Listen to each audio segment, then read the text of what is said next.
A partir de agora, nós estamos dentro do contexto, dentro do cenário da estatística descritiva. A estatística descritiva é um conjunto de técnicas dentro da estatística que tem o objetivo de sintetizar, organizar as informações. E aí nós vimos mecanismos que essa estatística pode utilizar, seja por tabelas, seja por gráficos, ou seja por as medidas descritivas, as medidas propriamente ditas, que a gente vai abordar elas também. Bom, dentro das tabelas e gráficos, seus objetivos principais estão na organização e apresentar os dados da forma mais ilustrativa possível, ter um apelo visual. Isso é uma coisa muito comum dos gráficos. Agora então a gente vai ver diversas formas gráficas, suas implicações, onde é mais interessante utilizar cada gráfico, a visão crítica que você deve ter de cada gráfico. Você não pode aceitar as informações de um gráfico de forma barata, simples, tem que ter uma visão crítica, tem que ver o que foi avaliado, se a relação é coerente e se o gráfico não está te induzindo a uma direção errada, que é muito comum e pode acontecer tranquilamente, porque gráficos, meu amigo, foi feito para iludir o ser humano. É outra pessoa criando um gráfico para mostrar aquilo que ele acredita ser e desvia a atenção para outras coisas. O gráfico ele sintetiza a informação, fica bonitinho, ilustrativo, mas você tem que ser crítico, tem que olhar com calma. Não pode aceitar gráficos de qualquer jeito. Às vezes você vai olhar uma representação gráfica e vai ver que tem, parece uma diferença absurda, mas quando você vê a escala de valores que foi colocada para esse gráfico, ela é menosprezível, é uma diferença pequena. Se você colocasse na escala mais adequada, o desenho do gráfico ficaria uma diferença minúscula. Então, gráficos foram feitos para iludir o ser humano, tendenciar eles a uma informação. Se mal usados por pessoas de má fé, pode te direcionar para o caminho errado. Então, fique ligado, tem que ser crítico. E pensando numa banca examinadora, né, diabólica, que quer fazer você errar na questão, pode muito bem ter questões gráficas que te induzem ao pensamento, mas na verdade a resposta é outra, o fenômeno é outro. Às vezes você vê uma diferença gráfica, mas não tem diferença significativa. Tem muitas implicações além da questão visual. Você não pode ver uma diferença visual, ainda mais na estatística, que a gente trabalha com dados incompletos. Você não pode ver essa informação visual e simplesmente tirar conclusões dela, não dá. Estatística descritiva simplesmente descreve, resume, mas ela não tira inferências. Junto a isso, ela precisa da estatística inferencial. Então não me olhe para gráficos e simplesmente diga que há diferença significativa, que há ali um fenômeno que foi observado, desempenho. Não dá para ter essa visão só por gráficos. É uma visão apelativa, visual. Você tem que ter isso em mente. Então agora, depois dessa visão sobre gráficos que eu tenho na minha vida, eu vou apresentar para você alguns gráficos, algumas representações bem interessantes. Vamos lá!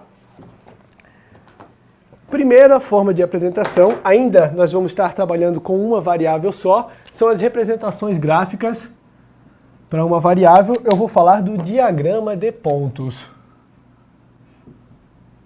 O nosso diagrama de pontos, ele é praticamente ainda uma representação gráfica das frequências.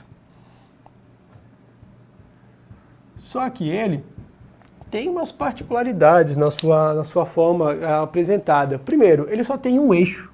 Ele é representado só por um eixo, que corresponde ao eixo da variável, a variável x, e eu contabilizo cada observação por pontos. Eu contabilizo por pontos. Vamos pegar aqui, vamos voltar aqui para o material. Eu quero pegar o mesmo objeto de estudo que a gente já abordou. Aqui tem um exemplo, nós vamos começar a ver a forma gráfica. Ó, diagrama de pontos. Aí aqui o exemplo, aqueles dados referentes à quantidade de drogas em quilogramas apreendidas por semana em uma delegacia de polícia. Está aqui o nosso conjunto de dados, certo? Como é que eu vou representar ele pela forma de um diagrama de pontos? Eu vou pegar cada observação e cada observação vai ser um ponto só.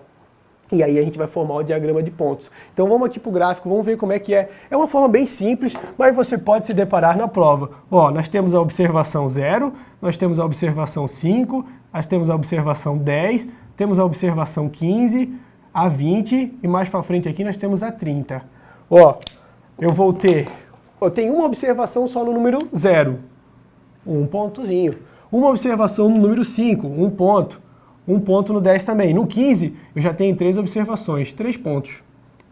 No 20, eu tenho 2 observações, 2 pontos representativos e um ponto aqui. É uma forma bem simples, tá? Ela só, veja que aqui está quase a ideia de uma frequência, de uma tabela de frequência, ou uma curva de frequência. Você consegue ver aqui um histograma de modo geral, mas é representado por pontos. Se você encontrar na sua prova, não se frustre, cada ponto é uma observação, não precisa nem do eixo da ordenada aqui, porque o ponto já contabiliza. Usada para quantidade de observações pequena, tá? Não tem como trabalhar com muitos dados aqui. Então essa é a nossa forma de representação gráfica. Diagrama de pontos. Próxima forma de representação. Aqui eu sempre vou mostrar o gráfico feito aqui só para vocês verem, tá? Mesma ideia. Diagrama de pontos. Nosso diagrama agora de ramos e folhas. Isso é muito comum, você vai encontrar muitas vezes esse diagrama de ramos e folha nas provas. Como é que ele é composto? Ele é outra representação gráfica, tá? Ele está esquematizado aqui. Você vai ter uma linha no meio separando. E a gente fala o quê? Que esse lado aqui é os nossos ramos. E esse outro lado aqui são as folhas. Como é que compõe cada observação? Vamos para o quadro. Eu quero mostrar isso para vocês desenhando no quadro. Bom, o nosso diagrama de ramos e folhas. Diagrama de ramos e folhas.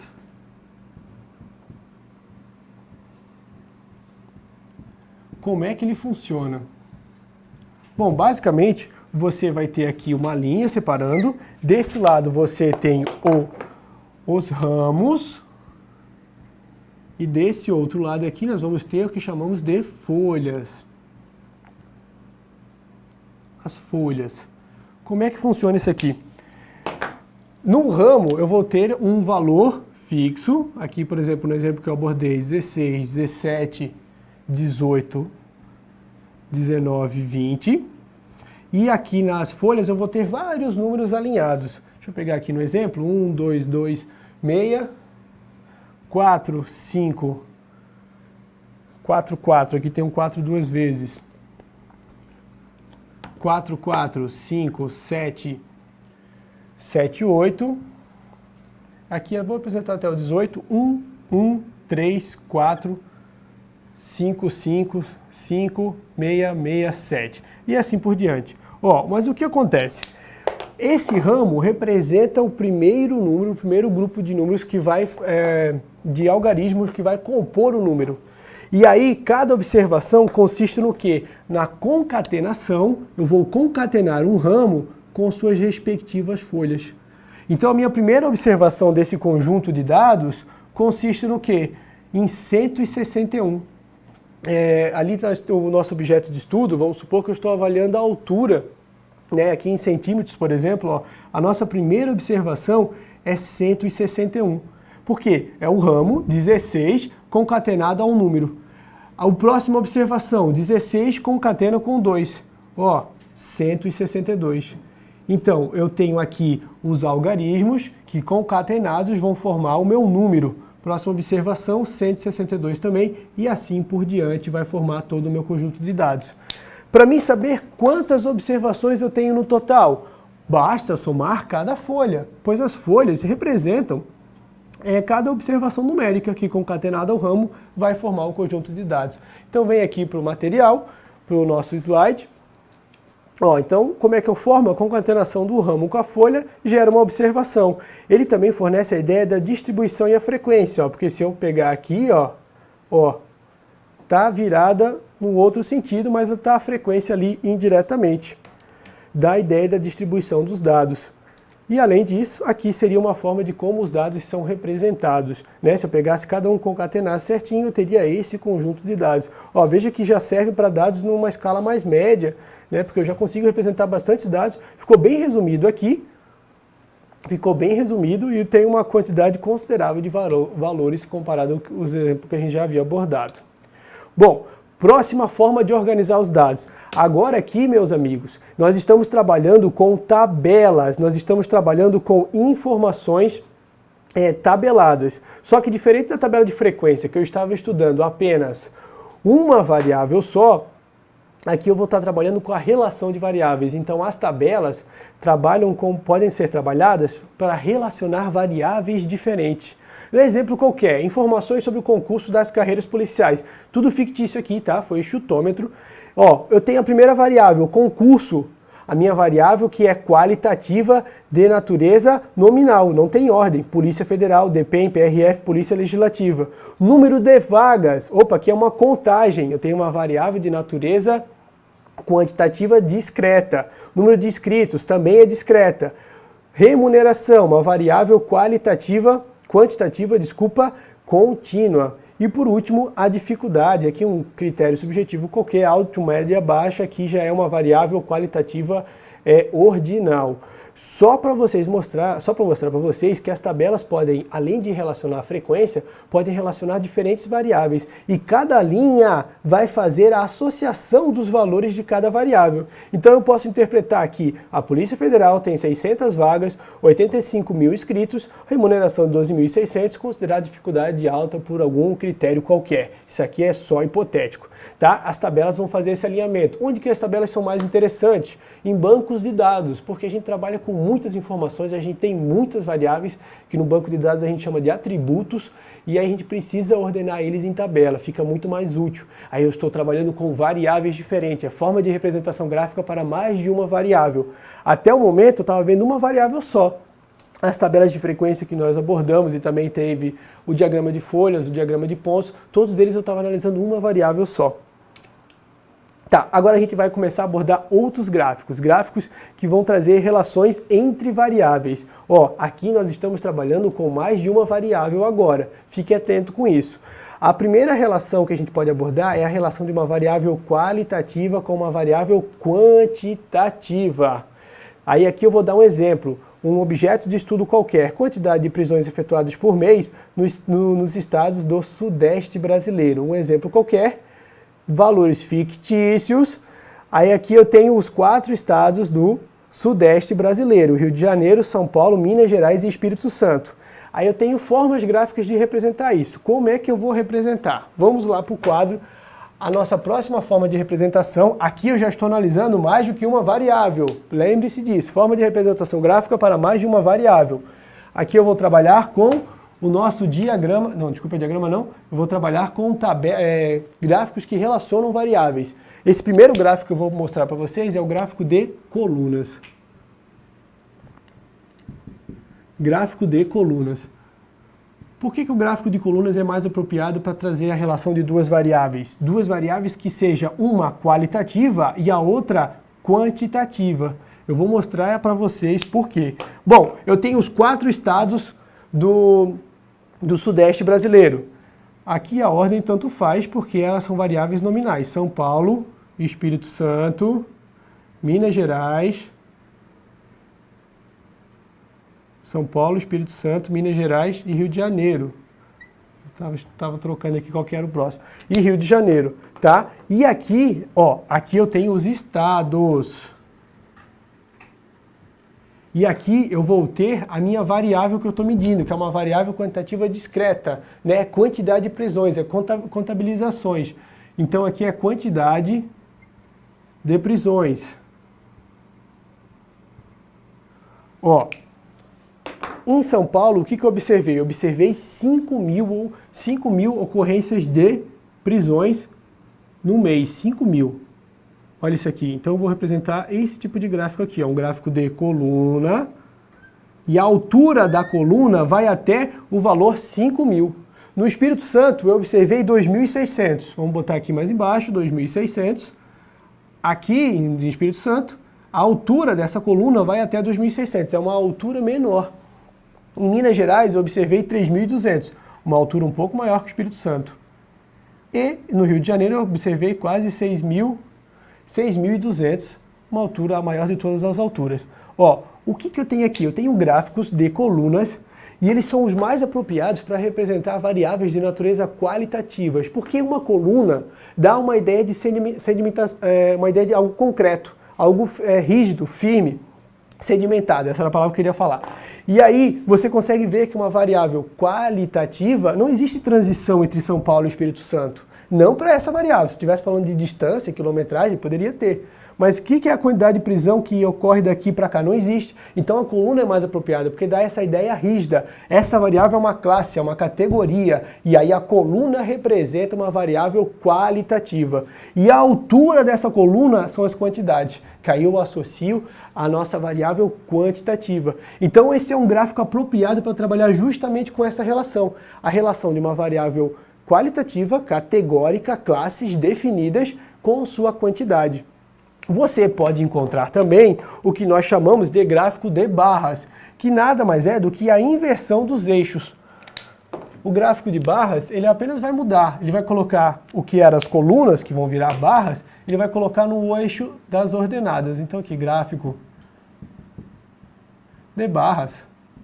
Para o mesmo exemplo, tá? Só vai mudar a relação dos eixos. Aqui vai virar minha quantidade de crimes. Aqui é a nossa variável, quantidade de prisões, prisões. E aqui vai ser cada um dos estados. Mas ainda assim nós vamos ter a mesma ideia. São Paulo, Espírito Santo, Minas Gerais, Rio de Janeiro. E ainda vou ter cada coluna representando, vou até botar uma cor diferente, cada coluna representando um eixo. Aqui vai até 5.000, aqui vai até 2.800, aqui vai até 3.200 e aqui vai até 6.000 e alguma coisa aí. Veja só, cada barra representa uma ideia sedimentada, uma informação categórica, classes. E aqui a nossa quantidade, aí o comprimento da barra vai representar a quantidade. Por exemplo, aqui nós temos o valor de 6.200, só para ter uma ideia que representa a quantidade. O que você pode encontrar nos gráficos que não é muito recomendado? Por exemplo aqui, representar de uma forma contínua, tá? Entre os estados, São Paulo, Espírito Santo, Minas Gerais e Rio de Janeiro, você poderia encontrar as quantidades oscilando assim, desce aqui, sobe e depois sobe. Isso não é indicado porque são variáveis qualitativas. E essa ideia de reta dá uma ideia de continuidade, de transição entre as duas. Você pode encontrar alguns gráficos assim, uma variável qualitativa representada por polígonos?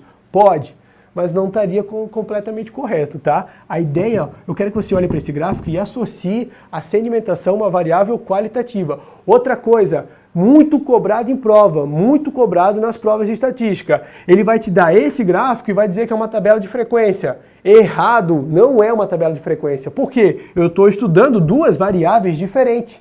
Ou vai te perguntar o contrário, vai te perguntar uma tabela de frequência e vai perguntar se há um gráfico de colunas. Mas o mais comum é isso aqui, tá? Ele te dá esse gráfico, ele vai pegar uma variável qualitativa e uma quantitativa e vai perguntar, a tabela de frequência pode ser informada, traz a informação que não é uma tabela de frequência. Isso aqui não é uma tabela de frequência. Na tabela de frequência nós estudamos uma variável só, associamos ela com a sua frequência, tá certo? Então não faça esse erro, não cometa esse erro de associar esse gráfico de colunas que associa duas variáveis com um histograma, que é um gráfico que representa a frequência.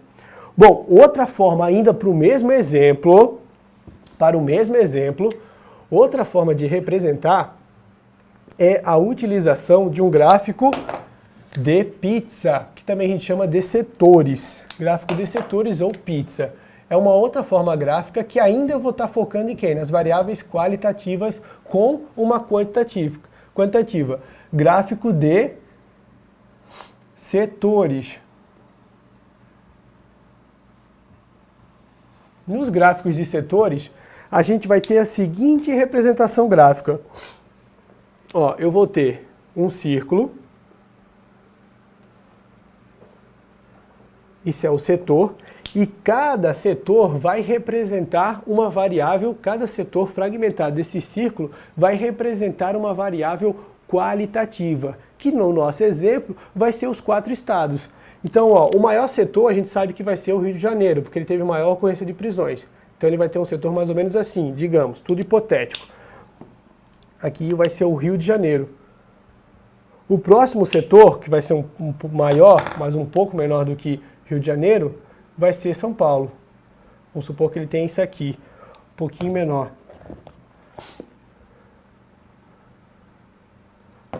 vai ser São Paulo.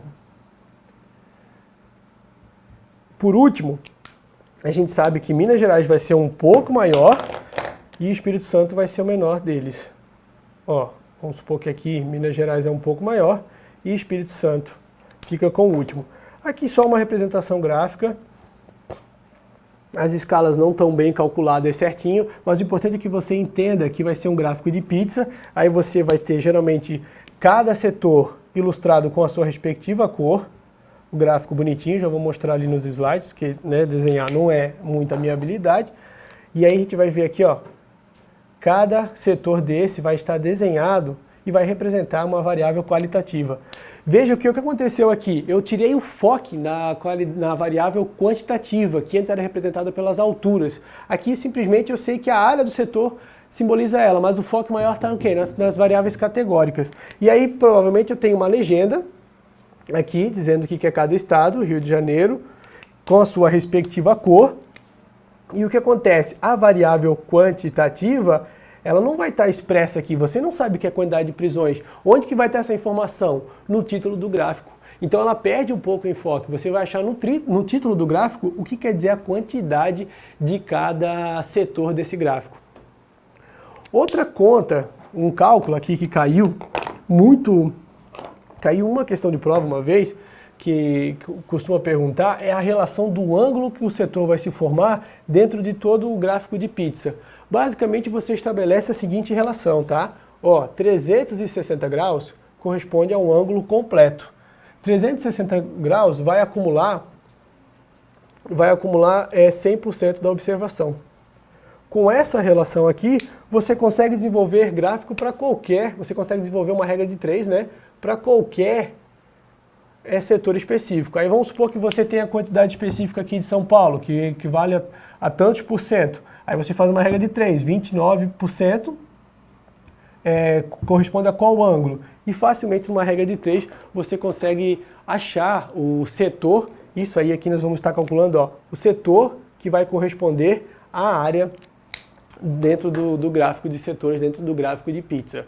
Teve uma questão que cobrou isso aqui uma vez, essa relação de setor. Bom, ó, vou só mostrando aqui para vocês, dentro dessa relação, falando de variáveis qualitativas e quantitativas, ó, aqui o exemplo, e também o exemplo do gráfico de pizzas ali, em porcentagem representado certinho. Se eu quiser saber o valor do setor, eu posso fazer uma regra de 3 tranquilamente.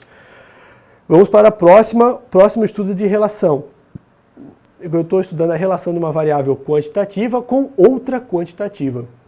Aí aqui, esse é um gráfico muito comum, a gente vai trabalhar bastante com ele lá para frente. Vamos pegar o nosso exemplo em questão. Uma investigação tem o objetivo de estudar a associação da quantidade de drogas apreendidas em quilogramas pela Polícia Civil em relação ao desempenho escolar dos municípios do estado do Mato Grosso. Então, ó, ela está avaliando a associação de duas variáveis. Ela quer saber a quantidade de drogas apreendidas e ela quer estudar também a relação do desempenho escolar.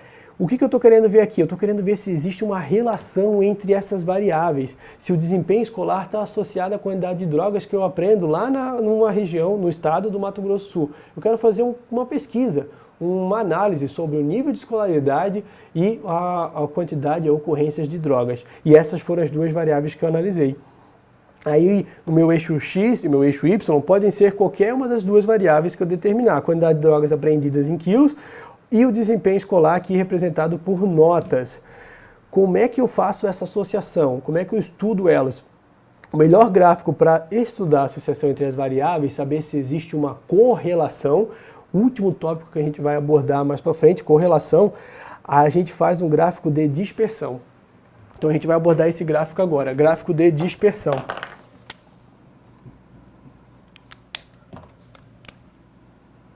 No gráfico de dispersão, eu estou analisando duas variáveis quantitativas. E eu vou representar eles a partir de pontos. Só que aqui, ó, são pontos que vai ter um par ordenado de informações. Ou seja, vamos supor que aqui é um nível de escolaridade. Vou botar aqui como escolaridade. Foram notas, né? E aqui a quantidade de drogas. Vou colocar aqui, só abreviando, a quantidade de drogas em quilogramas. ó, eu faço a relação entre elas. Então, eu vou fazer uma relação ordenada para o nível de escolaridade. Vamos supor que aqui eu estou avaliando municípios dentro da região de Minas Gerais, de Mato Grosso, né, que foi o exemplo que eu abordei. Para esse município, eu tenho esse desempenho escolar e eu tenho uma quantidade de drogas apreendida. Opa, eu tenho uma informação coordenada entre duas variáveis. E aí eu vou simbolizar um ponto qualquer. A tendência, né, é que quando aumenta o nível de escolaridade numa região, no município, eu começo a observar uma queda na quantidade de drogas. Isso é o que a gente espera, né? Eu estou só simulando o exemplo. Mas, ó, como é que você vai observar isso no gráfico de dispersão? Você vai ver pontos, alguns vão sair desse padrão, tá? Você vai ver aqui, com nível de escolaridade maior, você pode ver um ponto mais alto, mas a tendência é que isso vai se reduzindo. Você vai ter menor incidência de drogas com a maior escolaridade de um município que pertence dentro do Mato Grosso, que foi o exemplo abordado no nosso objeto de estudo. Esse gráfico de dispersão também é chamado de gráfico de correlação. Vou colocar aqui, também pode ser chamado de gráfico de correlação. A gente estuda a correlação de variáveis também em estatística. Esse gráfico, ó, o gráfico só mostra a tendência da correlação entre as variáveis, ele não a quantifica. Quantificar é outra coisa, é um procedimento matemático e a gente tem que fazer inferências sobre isso. Veja bem, não se iluda ao ver isso aqui, dizer que simplesmente a escolaridade influencia na quantidade de drogas apreendidas nos municípios. Não pode. Isso aqui é uma visualização gráfica, tem um apelo visual. Você precisa saber utilizar a matemática ao seu favor para saber se isso condiz com a verdade, condiz com a realidade. E aí você consegue ver aqui uma relação. Ó, se você tracejar uma linha, você vê uma relação inversamente proporcional nesse exemplo hipotético que eu passei para vocês. Vocês conseguem ver essa relação. Isso é um gráfico de dispersão simbolizado por pontos que mostra a relação de duas variáveis. Ó, e sempre que você está trabalhando com o gráfico, você deve olhar os seus eixos. A primeira coisa, viu o gráfico, o que é cada eixo, o que é cada coisa, qual que é a unidade de medida aqui, escolaridade é notas, aqui é quilos, observa os valores, observa as escalas, observa o desenho gráfico. E se ele é coerente, se eu posso tirar inferências sobre ele, beleza? Esse é o gráfico de dispersão que você vai encontrar, associação entre duas variáveis. Vamos voltar aqui, o exemplo qualquer que eu abordei, ó, aqui com valores hipotéticos, a gente vê a relação do gráfico e a sua tendência, nesse exemplo que eu abordei, a sua tendência inversamente proporcional, aumentando um, reduz o outro. Por último, ainda trabalhando com relação quantitativa com quantitativa, nós vamos trabalhar com variáveis que geralmente vão estar associadas a uma série temporal ou espacial. Quando a gente está trabalhando com essa relação, duas variáveis qualquer, mas existe uma certa sequência lógica no tempo e no espaço, o gráfico muito indicado para fazer isso é o gráfico de linhas, o gráfico de polígonos de modo geral. Aqui um exemplo qualquer, registro de denúncias da delegacia Y no decorrer de 20 dias, após fatos que levaram à calamidade pública no município. Aí houve um fato de calamidade, eu avaliei o registro de denúncias após esse fato. Eu quero estudar o que está acontecendo com a população após ocorrer um certo fato que levou à calamidade. E aí eu avaliei a quantidade em dias, no nosso eixo X, ó, aqui tem uma escala temporal. E avaliei o registro de denúncias. E aí eu tenho uma associação, para o 0 eu observei 20 denúncias. No dia 5, eu observei 18. Ó, escala temporal, eu adotei que o primeiro momento é 0 e comecei a contabilizar os dias a partir daí e comecei a observar valores. Aí agora eu vou formar o nosso gráfico, que eu chamo de gráfico de linhas ou gráfico de polígonos, né, para representar. Vou botar aqui gráficos de linha. Nossa última representação gráfica, gráfico de linhas, ou gráfico de polígonos. Só que aqui, ó, diferente daquele polígono ou curva de frequência, aqui também eu estou trabalhando com relação entre duas variáveis, gráfico de polígonos ou de linhas, tá? Você vai encontrar os dois nomes. Aqui a gente tem a relação do quê? Deixa eu colocar aqui também linhas. A gente vai ter a relação de duas variáveis. Só que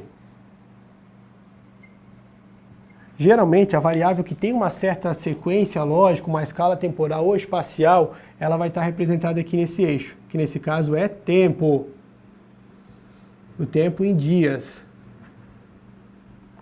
E aqui eu tenho a nossa variável quantitativa, que ela vai ser, nesse caso que eu abordei, ela é o registro de denúncias. Então aqui eu vou botar registros. É contabilizações, então é uma variável da natureza quantitativa discreta. E aí eu tenho aqui o dia 0, eu botei em 5 e 5, dia 5, dia 10, dia 15, dia 20 e foi até aí. No dia 0 eu observei o quê? Eu observei 20 denúncias, então aqui está o 20. Ó, começa a contar daqui. No dia 5 sobe para reduz para 18 denúncias. Aí depois ele segue para 26, já aumenta. De 26 vai para 20 novamente e depois sobe para 34. Ó, eu estou tendo uma escala temporal, está passando os dias e eu estou vendo a tendência do gráfico. Pode ser também, você pode encontrar na forma de curvas também, quando a gente tem muitas observações, mas aí o gráfico de linhas é mais interessante. Veja que existe continuidade, porque é uma variável quantitativa de natureza contínua, então a ideia de segmentos é interessante. Polígonos aqui, né? Tá, e aí tem a ideia de uma continuidade de ideia de que os dias vão se passando, tem uma transição infinita entre os valores, ó, e aí a linha ela dá essa ideia de continuidade, ela é muito mais indicada. E as curvas, as colunas que eu mostrei lá antes, já dá uma ideia mais sedimentada de variáveis qualitativas. Bom, então é isso, a gente mostrou algumas representações gráficas e algumas análises, visão crítica que você tem que ter em cada gráfico que você pode se deparar na prova, onde eles são mais apropriados. Não confundir tabela de frequência, que analisa uma variável, com gráficos que associam mais do que uma variável. Isso é o grande entrave que as provas costumam cobrar. E no mais, ver os gráficos, não deixar se iludir por eles, foram feitos para te iludir, e sempre pensar que ele é uma representação visual e você tem que usar a matemática para conferir se aquilo realmente tem informações e inferências fidedignas. Tá certo?